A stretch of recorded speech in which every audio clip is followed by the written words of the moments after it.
Friends, welcome to my channel. This is Prashant Aksar and आज है 21 जून। आज का न्यूज़पेपर के सारे आर्टिकल्स कंप्लीट हो गए हैं जो भी इंपॉर्टेंट है, तो चलिए रिवाइज करते हैं। फर्स्ट न्यूज़ आता है हमारे पास इन्वेसिव एलियन स्पीसीज़ के बारे में।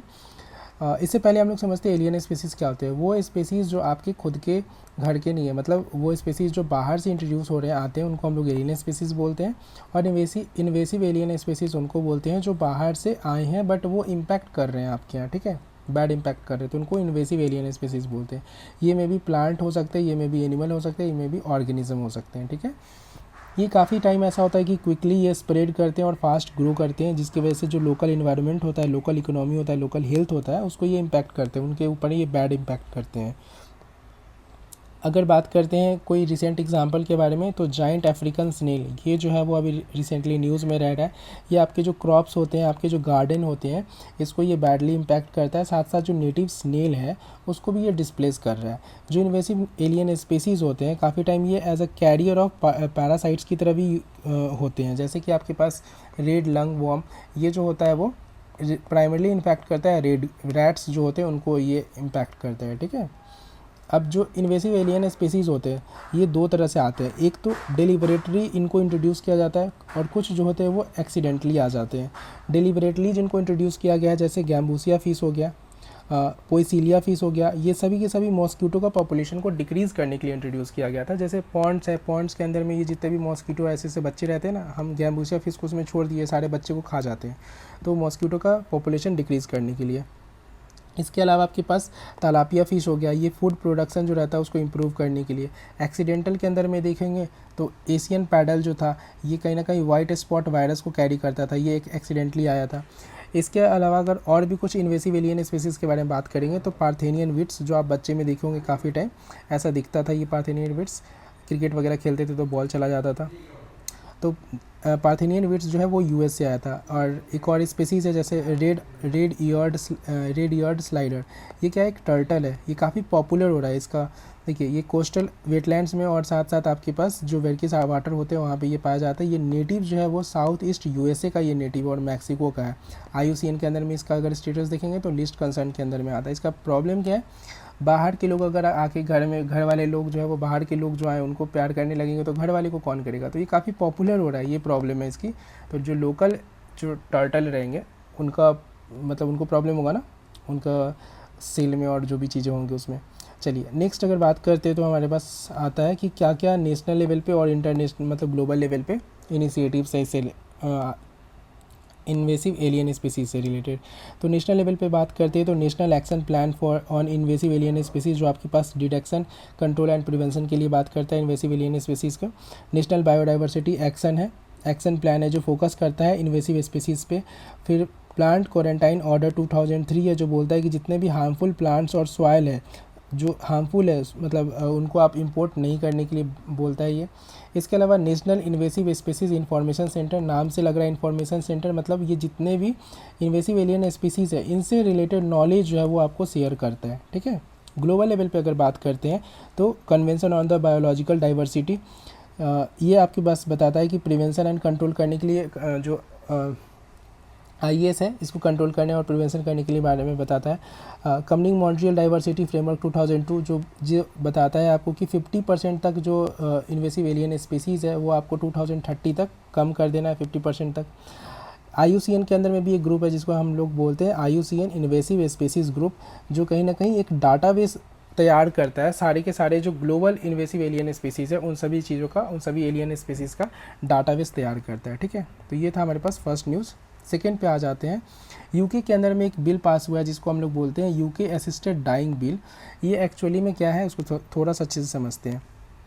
कोई कंडीशन ऐसा आता है ना लाइफ का जहाँ पे मतलब जो पेशेंट है वो काफ़ी एक्सट्रीम कंडीशन में वो सर्वाइव कर रहा है, मतलब वो उससे अच्छा है उसका मर जाना, तो वैसे पेशेंट के लिए ये बिल लेके आया गया है जिसके अंदर में बताया जा रहा है कि जो भी पेशेंट है उनका अगर लाइफ एक्सपेक्टेंसी 6 मंथ से कम है और वो 18 ईयर्स है प्लस वो मेंटल कैपेसिटी के अंदर में अपने वो डिसेबिलिटी नहीं पर्सन नहीं है और साथ साथ मेंटल डिसऑर्डर्ड पर्सन नहीं है, तो उनको असिस्टेड डाइंग जो है वो उनका अगर मन रहेगा तो वो कर सकते हैं।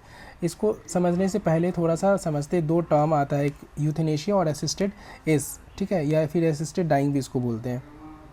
ये पूरा मैं नाम नहीं बोल रहा हूँ। तो जो यूथेनेशिया ये दो तरह का होता है। सबसे पहले तो एक्टिव होता है, एक पैसिव होता है। एक्टिव में आपको इंजेक्शन वगैरह दे के और जो पर्सन रहता है उसको डाई कर दिया जाता है, और जो पैसिव रहता है उसमें जो भी फैसिलिटीज़ दी जा रही है, जो सपोर्ट सिस्टम दिया जा रहा है, वो सपोर्ट सिस्टम ख़त्म कर दिया जाता है। जैसे कि दवा जो है वो पर्सन को बंद कर दिया जाएगा देने के लिए, जो अगर वेंटिलेशन पे है तो वो छोड़ दिया जाएगा, वेंटिलेशन पे वो नहीं रहेगा, और धीरे धीरे वो खुद इंसान जो पेशेंट है वो मर जाएगा। तो ये तो हो गया यूथेनेशिया वाला। यूथेनेशिया आप समझ रहे होंगे कि ये जो भी पर्सन पेशेंट है इसको मरने में कोई और हेल्प कर रहा है, मतलब एक इंजेक्शन दिया तो वो तो कोई और ही दिया ना। पैसे में भी अगर आप छोड़ दिए हैं उसको तो वो धीरे धीरे मरा है, मतलब कोई और ही है जो वेंटिलेशन का सर्विसेज बंद कर दिया। असिस्टिव या असिस्टिव डाइंग जो होता है इस चीज़ के अंदर वो खुद का डिसीजन होता है कि मुझे मरना है, और वो खुद ऐसे डाई कर जाते हैं। ठीक है, तो ये डिफरेंस होता है, इसमें कोई और कर रहा है, इसमें वो खुद ही कर रहा है। नाम ही यहाँ लिखा हुआ है। कुछ कंट्रीज़ के यहाँ पे नाम आपको ध्यान में रखने हैं, जैसे नीदरलैंड हो गया, बेल्जियम हो गया, लग्जमबर्ग हो गया। इन तीनों में ये तीन दोनों का दोनों अलाउ है। इसके अलावा स्विट्जरलैंड, यूएसए एंड फ्रांस, इस जगह पे यूथेनेशिया अलाउ तो नहीं है, बट असिस्टिव एज जो है ये अलाउ है तीनों जगह पे। ठीक है, फ्रांस में थोड़े स्ट्रिक्टेड रूल्स है इसको लेके, लेकिन अलाउ है। इंडिया के अंदर में क्या कंडीशन है? इंडिया के अंदर में 2018 में सुप्रीम कोर्ट अलाउ किया है पैसिव यूथेनेशिया को, मतलब कि अगर कोई पेशेंट है जिसका कंडीशन बहुत ख़राब है तो उसको जो भी सपोर्टिव चीज़ें दी जा रही है, वेंटिलेटर हो गया, मेडिसिन हो गया, एक्सेट्रा, इन सभी चीज़ों को बंद करके उसको धीरे धीरे छोड़ दिया जाए कि वो मर जाए। तो ये जो है पैसिव यूथेनेशिया होता है, और ये इंडिया में अलाउ है। ठीक है, नेक्स्ट आर्टिकल हमारे पास आता है कैलाश मानसरोवर यात्रा के बारे में। ये ministry of external affairs organise करता है, क्योंकि ऑब्वियसली कैलाश माउंटेन जो है वो तिब्बत में पड़ता है, दूसरे कंट्री में उधर चला गया तो इंडिया के पासपोर्ट लगता है, तो जो भी इंडियंस है वो अलाउ है, फॉरेनर्स में अलाउ यहाँ पे नहीं है इंडिया से जाने के लिए। ठीक है, इसके बारे में अगर बात करें कि ऑर्गेनाइज कौन कर रहा है, तो organise in the coordination with the Uttarakhand, Delhi and Sikkim. तीन स्टेट जो हो गए ये, एक यूटी और दो स्टेट्स, और इसके अलावा जो इंडो तिब्बतियन बॉर्डर पुलिस है, ये सभी मिलकर इसको कोऑर्डिनेट कर रहे हैं। आपके पास दो रास्ते हैं जाने के लिए। पहला कि आप लिपुलेख पास लेके जा सकते हो जो उत्तराखंड में पड़ता है, ये थोड़ा सा हाई एल्टीट्यूड पे है तो इसलिए थोड़ा प्रॉब्लम होता है। दूसरा आपके पास ऑप्शन है कि आप नाथुला पास लेके ईजिली जा सकते हो सिक्किम के थ्रू। ठीक है, तो ये दो पासेस का नाम ध्यान में रखना है। लेपुलेख उत्तराखंड में आता है और नाथुला जो है वो सिक्किम के अंदर में आता है। इसके अलावा थोड़ा सा माउंटेन्स वगैरह देख लेते हैं यहाँ पे। तो कैलाश माउंटेन है, इसके पीछे में आपके पास नंदी पर्वत पड़ता है। ऊपर में देखेंगे तो एक इंपॉर्टेंट और पासेस है यहाँ पे जिसको हम लोग बोलते हैं डोलमा ला पास, और गौरी कुंड यहीं पे है, कुबेर कुंड भी यहाँ पे है। नीचे में आप देखोगे तो इधर मानसरोवर इधर दिखेगा एंड राक्षसताल लेक दिखेगा। मानसरोवर के पास में एक और लेक है जहाँ से आपके पास ब्रह्मपुत्र निकलती है। तो ये इंपॉर्टेंट थोड़ा सा ध्यान में रखना है। डीएनए के बारे में देखते हैं। अभी जो भी लोग जो फ्लाइट एक्सीडेंट हुआ था उसमें डीएनए टेस्ट हो रहा है, इसलिए डीएनए आया है न्यूज़ में। सबसे पहले डीएनए को समझने से पहले सेल को समझते हैं एक बार। ठीक है, ये ऐसे स्टैटिक का, लेकिन थोड़ा बहुत रिवाइज कर लेते हैं। इस सेल के अंदर में सबसे जो यहाँ पे फर्स्ट चीज़ आपको ध्यान में रखना है वो है आपके पास सेल मेम्ब्रेन। सेल मेम्ब्रेन दोनों के अंदर में होता है, प्लांट्स में भी होता है और एनिमल में भी होता है सेल मेम्ब्रेन। ठीक है, ये जो छोटे छोटे ऐसे दिख रहे हैं ये सभी को हम लोग ऑर्गेनेल्स बोलते हैं। ये जो लिक्विड भरा हुआ है सेल के अंदर में, ये सारा जो ऐसे लिक्विड जो दिख रहा है इसको हम लोग साइटोप्लाज्म बोलते हैं। बीच वाला जो स्ट्रक्चर है इसको हम लोग न्यूक्लियस बोलते हैं। इस बीच वाला जो है इसको हम लोग न्यूक्लियस बोलते हैं। और इस न्यूक्लियस के अंदर में एक सेकेंड, ये जो है इसको हम लोग न्यूक्लियस बोलते हैं। इस न्यूक्लियस के बीच में जो है इसको हम लोग न्यूक्लियोस बोलते हैं। ठीक है, ये जो ऐसा दिख रहा है सेल के अंदर में इसको हम लोग माइटोकॉन्ड्रिया बोलते हैं। माइटोकॉन्ड्रिया के अंदर में भी छोटा सा डीएनए होता है और माइटोकॉन्ड्रिया को हम लोग पावर हाउस ऑफ सेल भी बोलते हैं। ठीक है, ये हो गया आपके पास सेल रिसेप्टर्स बाहर वाले। अब देखिए सेल को थोड़ा सा अच्छे से समझते हैं। सेल के अंदर में देखेंगे तो 23 पेयर्स ऑफ क्रोमोसोम्स होते हैं। देखिए एक पेयर ऑफ क्रोमोसोम और क्रोमेटिड्स के बीच में थोड़ा सा डिफरेंस क्लियर कर देते हैं। ये एक क्रोमोसोम होगा, मान लीजिए इस क्रोमोसोम को बीच से ऐसे काटो, ऐसे जब काटोगे ना तो दो निकल गया, नहीं कैसा स्ट्रक्चर एक ऐसा स्ट्रक्चर। देखो एक क्रोमोसोम को मैंने दो भाग में डिवाइड कर दिया, तो एक जो भाग है ना इसको हम लोग क्रोमेटिड्स बोलते हैं। पहला चीज़ क्लियर हो गया, मतलब आपको समझ में आएगा कि एक क्रोमोसोम के अंदर में दो क्रोमेटिड्स होते हैं। ठीक है, एक क्रोमोसोम के अंदर में दो क्रोमेटिड्स होते हैं। ठीक है, अब हम जब भी बात करते हैं कि एक सेल के अंदर 23 पेयर्स ऑफ क्रोमोसोम होते हैं, पेयर्स बोल रहे हैं जब भी, मतलब एक पेयर के अंदर में दो रहेंगे ना, तो एक पेयर ऑफ क्रोमोसोम्स में दो ऐसे छोटे छोटे मतलब दो क्रोमोसोम्स होते हैं एक पेयर ऑफ क्रोमोसोम में, और हर के अंदर में दो है, एक दो, तो एक पेयर में कितने हुए? चार, तो 1 2 3 4, तो एक पेयर ऑफ क्रोमोसोम में 4 क्रोमेटिड्स होते हैं। अब देखिए 23 पेयर्स ऑफ क्रोमोसोम है, तो 23 पेयर्स ऑफ क्रोमोसोम्स को सबसे पहले तो क्रोमोसोम में कन्वर्ट करो, तो 46 क्रोमोसोम्स हो गए। और सारे क्रोमोसोम्स में एक क्रोमोसोम्स में कितने क्रोमेटिड्स है, 2, तो इंटू 2 कर दो, तो 92 जो क्रोमेटिड्स होते हैं एक सेल के अंदर में होते हैं, ये ध्यान में आपको रखना है क्रोमेटिड्स, ठीक है। क्रोमेटिड्स क्रोमोसोम्स क्या होता है वो देख लिए। अब देखिए 23 पेयर्स ऑफ क्रोमोसोम्स होता है, उस 23 पेयर्स ऑफ क्रोमोसोम में जो पहले 22 होते हैं, जैसे 1 2 3 4 ऐसे क्रोमोसोम्स है, तो 22 जो पहले वाले 22 है उसको हम लोग ऑटोजोम्स बोलते हैं, वो मेल और फीमेल दोनों में सेम होते हैं। जो 23rd वाला होता है इसको हम लोग बोलते हैं एलोजोम्स। एलोजोम्स जो रहता है ये दोनों में अलग अलग रहता है, जैसे मेल वाले में ये एक्स और वाई रहता है, जो फीमेल वाले में रहता है उसमें एक्स और एक्स रहता है। जो मेल वाले में एक्स और वाई रहता है, एक्स जो रहता है वो लार्जर होता है, इसका फंक्शंस ज़्यादा रहता है, ये ज़्यादा काम करता है, और वाई जो रहता है वो थोड़ा स्मॉलर रहता है। वैसे ही सेम फीमेल वाले में भी एक्स में एक एक्स बड़ा रहता है और एक छोटा रहता है, एक एक्स जो बड़ा रहता है इसका फंक्शंस ज़्यादा रहता है। ये डिटेल्स में आप स्टार्टिंग में देखिएगा। और इसको हम लोग बोलते हैं एलोजोम्स और इसको हम लोग बोलते हैं एटोजोम्स, ऑटोजोम्स, ठीक है। इसके अलावा जो केमिकल इसमें रहते हैं, जो न्यूक्लियस होता है, न्यूक्लियस के अंदर में 5 इंपॉर्टेंट केमिकल होते हैं, वो ध्यान में रखिए। सभी के सभी नाइट्रोजन बेसिस होते हैं, नाइट्रोजिस बेसिस होते हैं। ए से हो गया आपके पास एडेनिन, टी से हो गया थाइमिन, जी से हो गया ग्यूनिन, सी से हो गया साइटोसिन, और उसके बाद यू से हो गया यूरासिल, ठीक है। ये कंप्लीट हो गया। अब मेन चीज़ जो न्यूज़ में था उसको हम लोग समझते हैं। डीएनए एनालिसिस टेक्निक जो न्यूज़ में आया था उसको समझते हैं, ठीक है। 4 डीएनए एनालिसिस टेक्निक है, ये चारों डीएनए एनालिसिस टेक्निक को समझते हैं। सबसे फर्स्ट में आता है एसटीआर एनालिसिस टेक्निक। एसटीआर जो होता है वो कहीं ना कहीं ये रिपीटिंग जो डीएनए होता है उसको ये देख के और ये काम करता है। इसके अंदर में ये सारे के सारे पर्सन में अलग अलग होता है।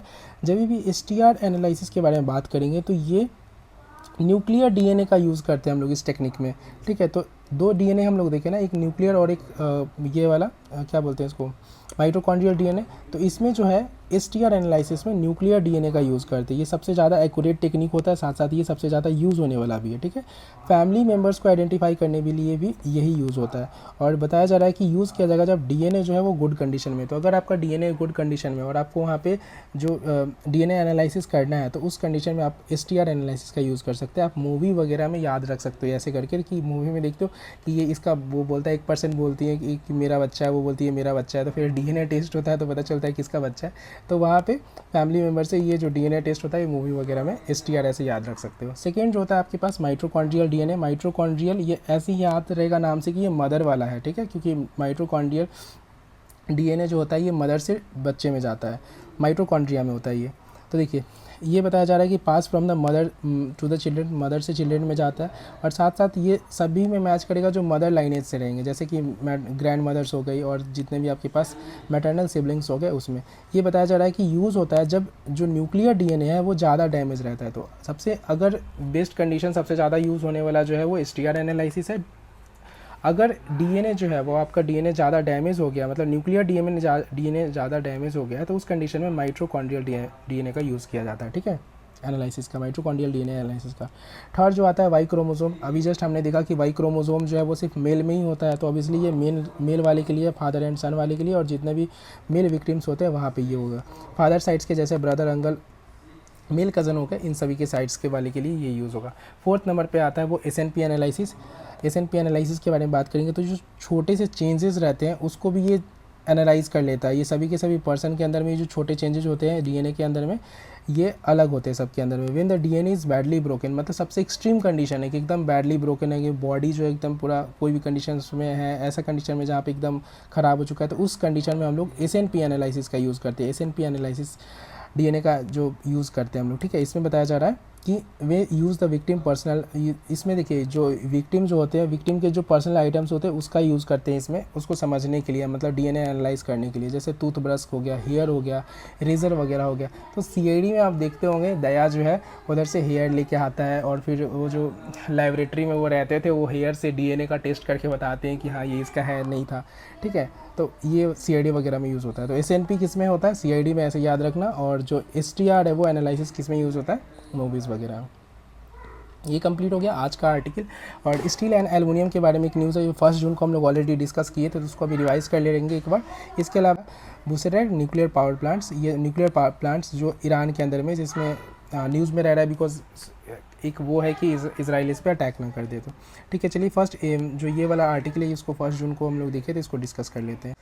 देखिए steel industry and aluminium industry के बारे में है। स्टील एंड एल्युमिनियम इंडस्ट्री के बारे में बात करेंगे तो सबसे फर्स्ट दोनों जो है steel industry and aluminium industry, इन दोनों में जो इंडिया है वो सेकेंड लार्जेस्ट जो है वो प्रोड्यूसर है इन दोनों का, ठीक है। चाइना के बाद ही सबसे ज़्यादा प्रोड्यूस कौन करता है स्टील, तो चाइना। सबसे ज़्यादा एल्युमिनियम कौन प्रोड्यूस करता है, तो वो भी चाइना। अगर स्टील के बारे में अगर देखेंगे कि सबसे लार्जेस्ट कंज्यूमर कौन है, तो थर्ड लार्जेस्ट नंबर पे हम लोग कंज्यूम भी करते हैं चाइना एंड यूएसए के बाद में, ठीक है। इसके अलावा अगर बात करेंगे स्टील इंडस्ट्री में तो ये 2% का जीडीपी में कंट्रीब्यूशन देता है। सबसे ज़्यादा स्टेट में अगर देखेंगे तो सबसे ज़्यादा उड़ीसा जो है इसका प्रोडक्शन करता है, इसके बाद झारखंड एंड छत्तीसगढ़। जो पॉल्यूटेंट्स निकलते हैं स्टील इंडस्ट्री में उसके बारे में अगर बात करेंगे तो CO हो गया, CO2 हो गया, SOx हो गया, NOx हो गया एंड PM 2.5। इसके अलावा waste water and solid waste, ये सभी के सभी पॉल्यूटेंट्स हैं जो स्टील इंडस्ट्री से निकलते हैं। तो ये इंपॉर्टेंट है, ये PYQ में पूछे हुए ऑलरेडी SOx और NOx के बारे में, तो ये ध्यान में रखना है आपको। इसके अलावा जो कुकिंग कोल होता है, इसको जो जनरली अभी कुछ दिन पहले हमने पढ़ा था कि इंपोर्ट करते हैं, ये भी काफ़ी यूज़ होता है स्टील के प्रोडक्शन में। और एल्युमिनियम के अंदर में आपके पास सेकेंड लार्जेस्ट प्रोड्यूसर है इंडिया और आफ्टर चाइना। तो यही था आज का न्यूज़ एनालिसिस। कैसा लगा वीडियो? अगर आपको हेल्प मिल रहा है तो please like share and subscribe कर दीजिए, मुझे भी हेल्प करने के लिए। And thank you for watching this video. मिलते हैं नेक्स्ट सेशन में।